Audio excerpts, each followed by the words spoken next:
Hello, this is the ruler of your face. And every time I'm at variantedition.com, I make sure and listen to their fine video suckcast, because it rocks your face off, much like I do. It's ball-bustingly delicious.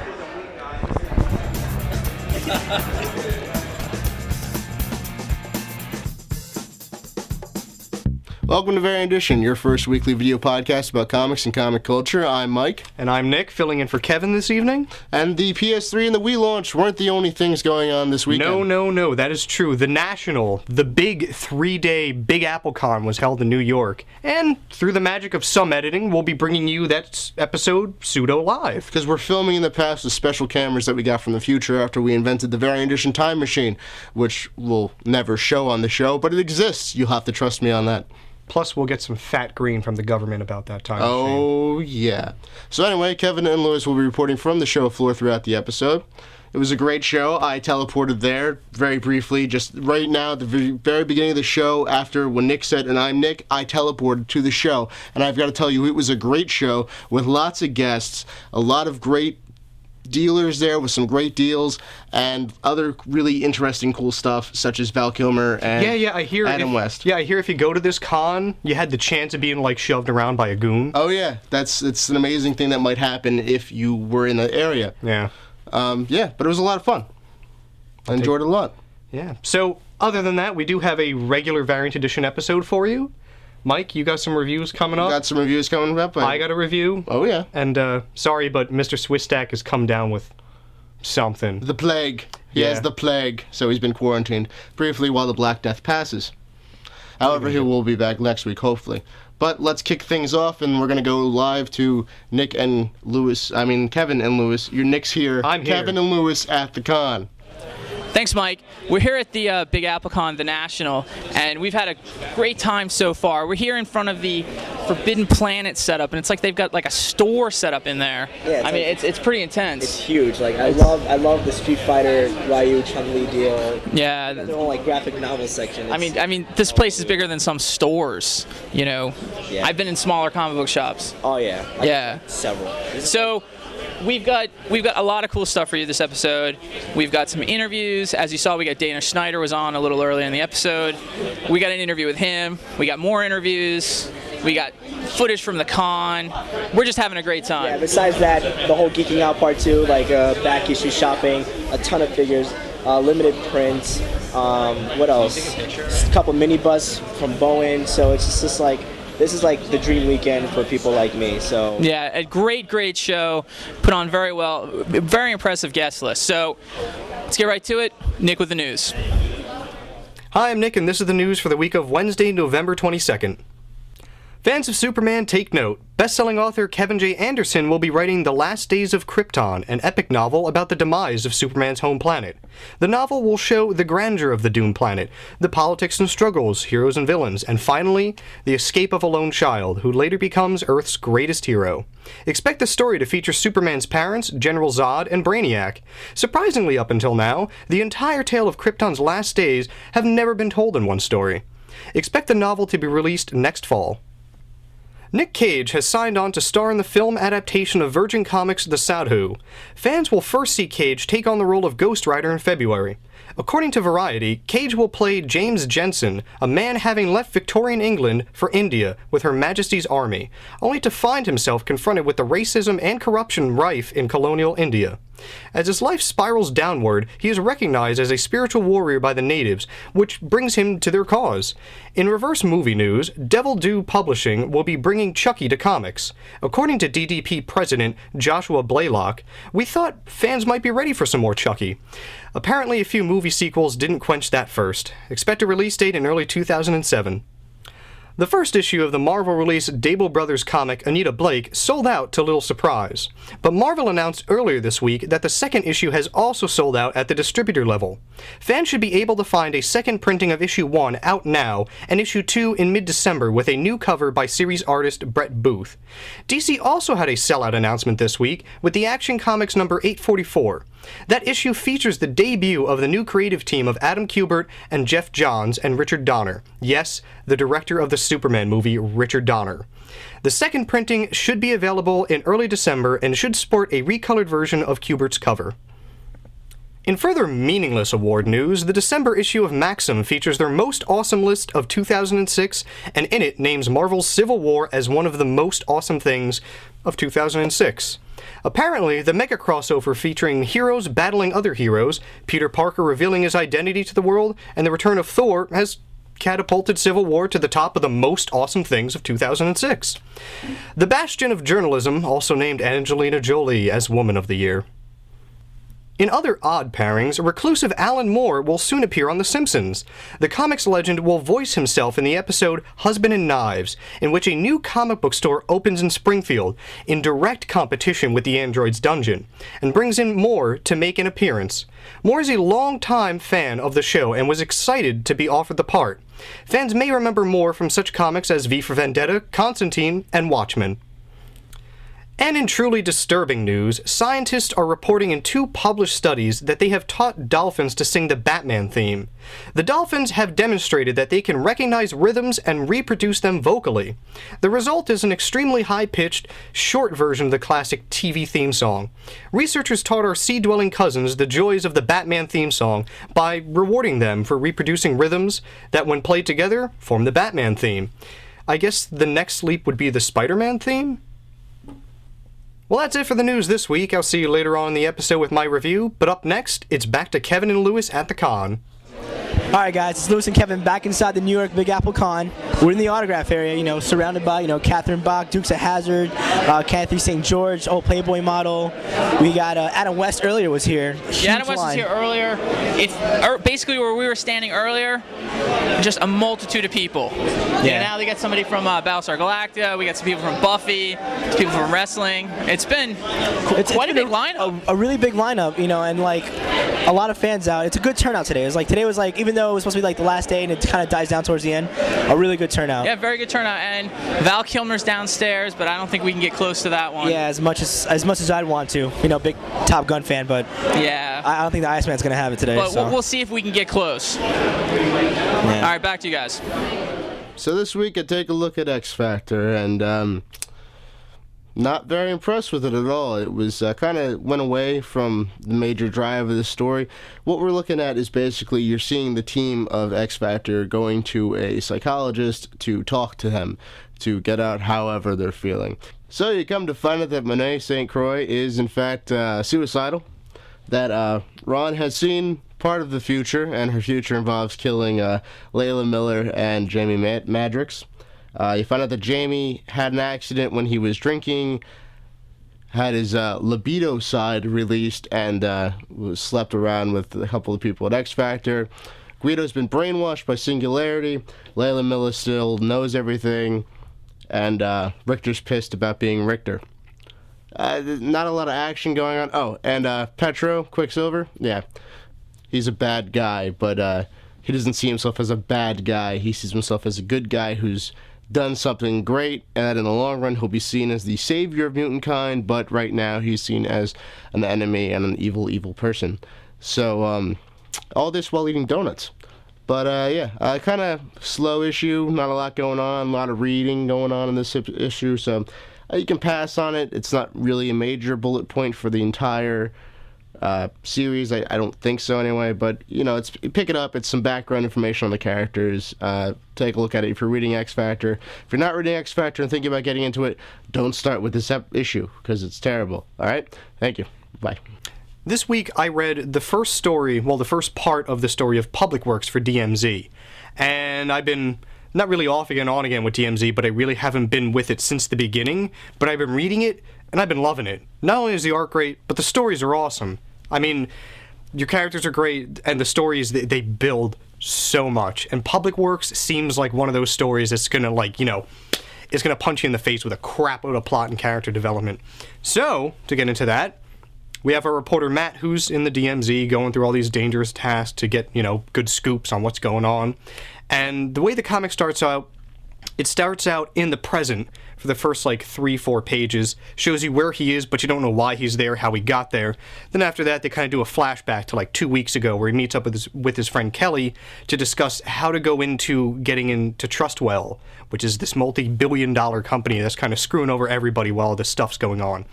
So he meets up with her, and they discuss how he's going to get in, and it's not really anything glamorous. He's going in, he's going to dress as though he were, from the streets, which pretty much everybody at this point is now, and be taken in as a day worker to do, like, the jobs that people there just don't want to do.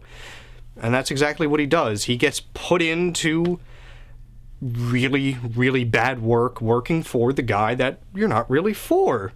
But it's his way to get in, and it just sucks that it's his only way because he's out in the river shoveling up, fecal matter. But anyway, goes on, and you find out that he's not the only one in there who's not there just for a day job. There's people trying to bring them down other than him just trying to get information. And he sees that when they're loading up garbage barges out in the harbor, and he sees that one person puts, a small plastic device onto a barge and, whatever. Later on, you find out that this guy, while eating, I think it was like peach cobbler, has wrapped in plastic the detonator underneath the peaches. So when he's done eating that, pops it, bam. Garbage barge, all blown up. Everything's going to hell. People are freaking out. Now, what the media was claiming to be like some sort of settlements, just going around and saying, 2 more weeks of this stuff, and everything's hitting the fan. But the weird thing is that Matt knew that these people did that. He knew who did it, he knew when they did it, but he didn't say anything, even when they were interrogating people. These people saw that. They said, hey, this guy knew that we did this, but he didn't talk. That's something that you got to take note on right now. So they decide to talk to him and say, would you want to be part of this? Promising him more money for everybody if he can help them bring down these people. I'm really looking forward to seeing where the next issues are going to go, just for the fact that I like the story of trying to bring something down from the inside. And the new characters they got in it seem great. A nice bunch of ragtag freedom fighters, I suppose. But it looks good, so issues 2 through 5 should be enjoyable. Kevin and Lewis back at the National, except this time we're outside. It's like too crowded in there. We had to get some air. Yeah, it was really crazy. Plus I was hungry, and being hungry and surrounded by a lot of single guys isn't really like the best thing to do. Nah, so we always good to get a breath of fresh air. Yeah, well, the con funk is actually not that bad. No, not this. It's actually people pretty decided good. to shower this year. Yeah, it's pretty good, but thank God it for Irish is Spring. cold, so we're going back in. Yeah, that's good. Cool. All right, Kevin here again. This time I'm with Dana Snyder.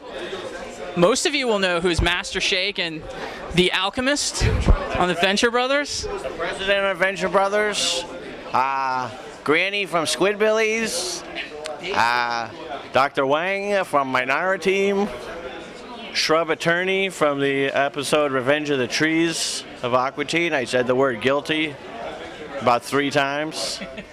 I'm the voice of Zinger the Tidy Cat on a internet-only campaign of Tidy Cat, scoopable kitty litter. So, a lot of high-profile projects. And the star of your own website? Award-winning website. Please get it right if you're going to talk about it. Excuse me, the award-winning website. We're hoping to win an award soon, but I give my own awards out as well. And I gave myself the first one. That's marketing. See, that's a marketing skill. And I can tell you're a professionally trained artist. Correct. You've been doing some art here. Yes, I have professional drawings. There's this is a elephant, or maybe a mouse with long legs. It could be. There's action shots. The way this would not be an action, when you put the lines like this, then it becomes an action shot. It's the illusion of movement. Makes it seem like it's flying through the air. That's a little trick you learn in art school, where one of my friends went and told me how to do that. And that makes you the pro. That's correct. Professional, beautiful. Here's portraits. It's like an old guy. Here's a creepy lady, like olive oil at maybe 90 or something. Maybe I don't know, one of these guys. So do you do the conventions very often? No, I never did one. This is your first. Well, I've been to Comic-Con, and I went to the one in Atlanta, but that was, I should look over there. Should I still talk? Oh yeah, keep talking. Hi. Yeah. No, I went to that one, but I didn't do anything. So you're just, you're doing art. I'm spreading art to the people, taking it back to the people with some action shots and beautiful portraits and professional drawings and headshots. And the very demonic. And yes, voice of rules. It's like code. If you know what it is, then you'll know what it is. Otherwise, Yeah, that's all. All right, cool. You want me to do a voice or something? Oh, I don't know if you're doing them. What do you mean? Well, I don't know. Sometimes you get these guys, they're like, oh, I'm sorry, I can't do Lisa Simpson. Ready? All right. What do you want me to do? All right, you freaks. Listen, I gotta talk to you. All right. Was that too loud? That was fantastic. Okay. All right. All right, well, good luck with the show. Sure. Have a good time, and hopefully we'll get to see some more of your art. Oh, I'll have many more. This whole table's going to be laid out with professional drawings by the end of the day. I guarantee it. Guaranteed. All right, thank you. Civil War #5. You've been waiting for it, and now it's here, and it is superb. Superb, a word I don't use very often when describing a comic, but this comic is perfect, all right? It picks up just where it left off. Spider-Man throwing down with Iron Man. You got Nighthawk and Stature going to join outside of Tony Stark's building, Stark Enterprise Industry building thing there.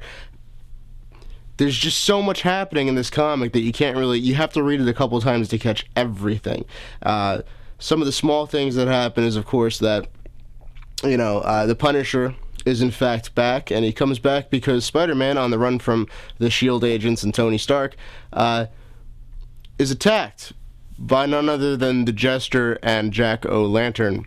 Now, I like Jack-O-Lantern, but the Jester couldn't send out Venom. That's all I'm saying. Anyway, so Spider-Man is getting just hammered away on. He's losing blood, he's got broken ribs, he's been shot at and fell from a building and everything else going on, all in this one little chase scene which takes place in like 2 pages max. And then the Punisher shows up, takes them both down, and then brings Spidey back to Cap's little, the secret Avengers hangout area thing, where he's not received very well. Most people can't understand why Cap would even contemplate letting in a psychopath such as the Punisher into his little, new Avengers group. And they're like, well, why do you even want to fight on our side now? Why? And he simply says, as soon as S.H.I.E.L.D. put convicted rapists, murderers, and other such thieves, other such criminals against heroes, that's where I drew the line. So now the Punisher's on Cap's side. It's a great read. Pick this up. Awesome. There's even more going on in this comic than I've been talking about because I don't even want to ruin it for you. Go out, buy the book, love the book, end of story. So another week, another zombie comic. This time from Dead Dog Comics. It's the Day of the Dead comic, which has, no offense, a terrible, terrible looking Bub on the cover. And it's just like the rising of Bub, I feel, is kind of an insult to the undead bastard because he's got a terrible drawing of himself on this cover. But anyway, the art on the inside is good, which is really the best part of this. The story for it is kind of like, it's a mix of just like, I like this zombie movie, and this zombie movie, but I like parts of these movies. What if I can take those parts and put them into a comic so no one really says, hey, that's a ripoff from that movie, but it's a comic, so you get away with it. So, story for this, it takes place kind of in the beginning of Day of the Dead, where you see the zombies all chilling out in Florida and the alligator coming down the stairs, crap in his mouth, Oh, I remember that scene. And they got the helicopter going around saying, hello, seeing if there were people there. But there actually were people there when they were surveying the area. And these people were freaking out because they're like, oh my god, there's people outside. There's living people outside. So they're trying to go to the rooftops, and there's a great scene where some guy's hanging off a drawbridge that they had, which broke, and he's just hanging over zombies. Actually, a zombie takes him down by hurling a wine bottle at him, which was kind of nice, but didn't make a lot of sense. Still nice. So, story keeps going. Characters just, they realize that, okay, this helicopter that was flying around, looking for people, completely passed us. We're so screwed on the fact that we just missed that chance. Now let's try to figure out where this helicopter was going. And they really don't. They have some suggestions. One of them says something about an old Air Force base, but apparently that was closed in like the 70s. And another guy was saying something about a government area that was an old silver mine, which is actually in reference to the underground mines that they did have in Day of the Dead, which those characters were living in. So it's these people trying to get to that area.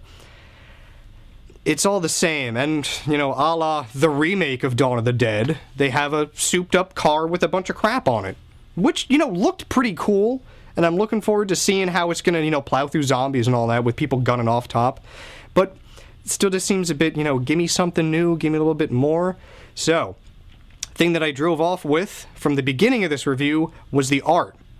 Art in this comic is really good. Like I said in the beginning, if there's one thing that makes this comic good, it's the art. The zombies are great. The scenery is great, the gore is great, even the people are great. They have a lot of nice emotion and character in the faces, but especially the zombies, and they have that beautiful purple, blue, grayish hue. Classic Romero zombies, but still incredibly disgusting things just hanging out of them. So, if you want something that's like everything else in zombie comics, pick it up. If you don't want that, but you want to appreciate some really good zombie art, pick it up. Other than that, go buy something else. So Shadowpact number 7. What can I say about it? It started off okay. It was great in Infinite Crisis, and now it's okay. You can stop reading it. I'm going to. Pick up Trials of Shazam. Good book. Shadowpact, sinking down very quickly. Not worth the money that you're paying for it. You can pick up something better. It's just dying off. The characters aren't really growing anymore.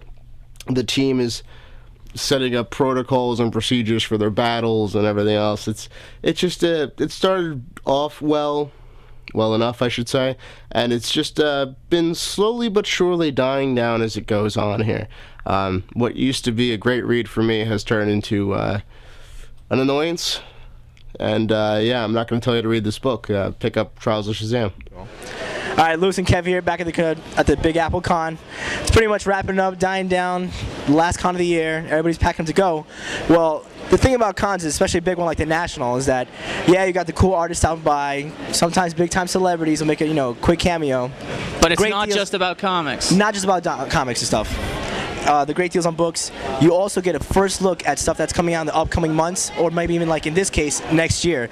Like you got friends over here from Best Comics, got this awesome the Captain America piece that's due out from Sideshow with the replica of his. They've got stuff that I've only seen in previews so far. Yeah. And that's what's great about going to cons, because until you can actually see it and touch it, you don't know how cool something might look. Exactly, and if it's worth your money or not, which is the important part too. If you're a big time spender and a big time collector. Exactly, and so dealers that have like pretty impressive collections like this, and I think they had by far the best selection here. Yeah, I mean a Chrome Bone Surfer AP edition. It makes the con like a more worthwhile experience. Yeah. So I know that he's about to spend some money, or has spent some money here. I already pre-ordered, actually, if you can get a look at it, the Chrome Marvel Milestones edition of the Silver Surfer statue that Marvel Milestones put out earlier this year, or last summer.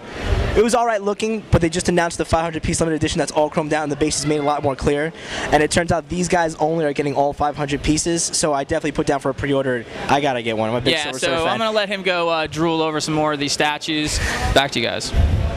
So that's it for the show this week. Great show it was. Yes. You can find us here at variantition.com all the time. If you find the need to watch the same show over and over again, hope you are. You can go to our web space at variantition.com. You can become our friend at MySpace at variantition.com. And you can also hit us up through fan mail at nick@variantition.com, Mike at variantition.com, Kevin at variantition.com. Statues at variantition.com if you got statue inquiries for the indisposed Mr. Swisstack this evening. But we are having a special kind of thing next week. We've been saying, send us fan mail, send us hate mail. We're actually getting some. Yes, we are. They say no news is good news, but we like some news, good or bad, and we're going to share it with you guys next week. So words from you guys, the viewer audience, at home on your computers, whether or not you like us or hate us, we're going to read them here on the show next week.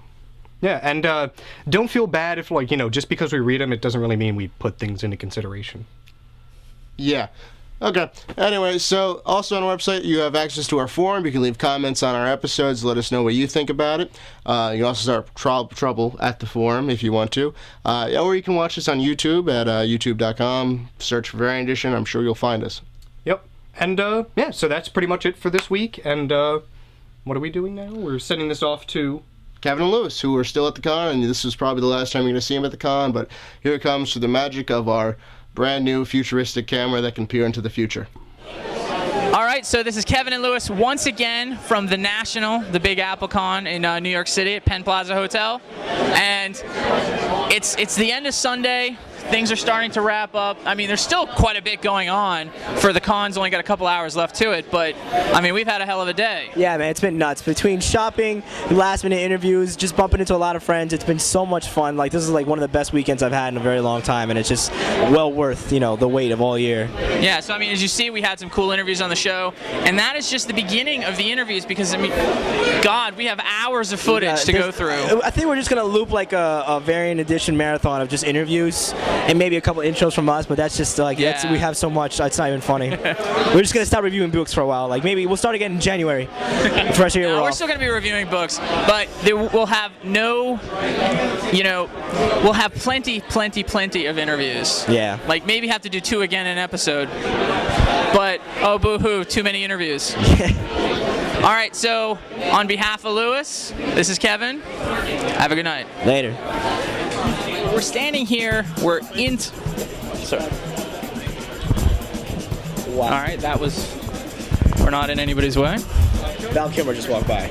Oh, we were in somebody's way. Val Kilmer just walked by. It was Val Kilmer. All right.